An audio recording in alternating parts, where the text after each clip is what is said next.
Rusiya prezidenti Vladimir Putin qələbənin 80-ci il dönümü günlərində atəşkəs elan edib. Bu barədə Kreml məlumat yayıb. Bildirilib ki, humanitar mülahizələrdən çıxış edən Putinin qərarına əsasən Rusiya Federasiyası mayın 8-i saat 00:00-dan etibarən mayın 11-i saat 00:00-a qədər atəşkəs elan edir. Bu müddətdə bütün hərbi əməliyyatlar dayandırılır. Rusiya hesab edir ki, Ukrayna tərəfi qələbə gününə qədər atəşkəs rejiminə qoşulmalıdır. Ukrayna tərəfi atəşkəsi pozarsa, Rusiya silahlı qüvvələri adekvat və effektiv cavab verəcək, deyə Kremlin yaydığı bəyanatda bildirilib. O da qeyd olunub ki, Rusiya tərəfi bir daha Ukrayna böhranının əsas səbəblərini aradan qaldırmağa yönəlmiş, ilkin şərt olmadan sülh danışıqlarına və beynəlxalq tərəfdaşlarla konstruktiv qarşılıqlı fəaliyyətə hazır olduğunu bəyan edir.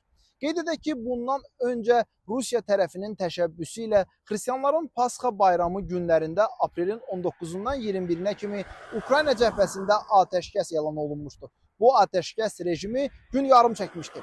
Rusiyalı ekspertlərin fikrincə Putinin qələbə günü atəşkəsi aprel ayında ümumi uzun müddətli atəşkəsin elan olunmayacağı anlamına gəlir. Bu deməkdir ki, danışıqlar bitməkdən hələ çox uzaqdadır və rəsmi Moskva danışıqlarda öz tələblərində və şərtlərində israrlıdır. Bu həm də o deməkdir ki, Donald Trump'ın prezidentliyinin 100-cü günündə aprelin 30-da Ukraynada atəşkəs elan olunmayacaq.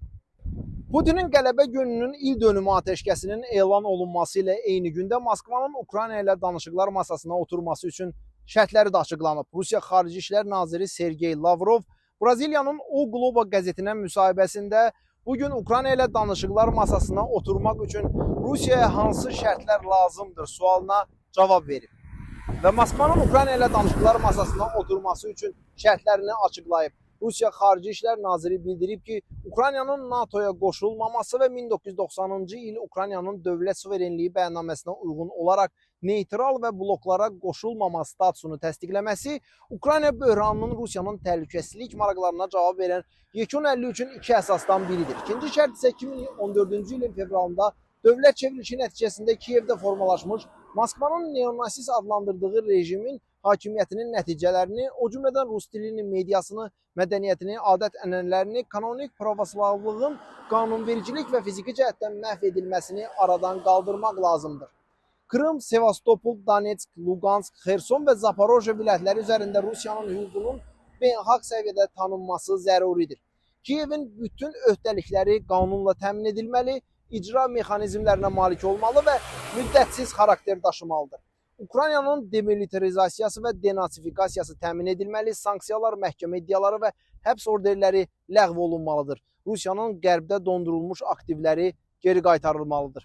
Rusiya Federasiyasının qərb sərhədlərində NATO, Avropa İttifaqına üzv olan ayrı-ayrı dövlətlərin hərəkətləri nəticəsində yaranan təhdidlərdən Rusiyanın təhlükəsizliyi təmin edilməsi rəsmi Moskvanın şərtləri arasında yer alıb.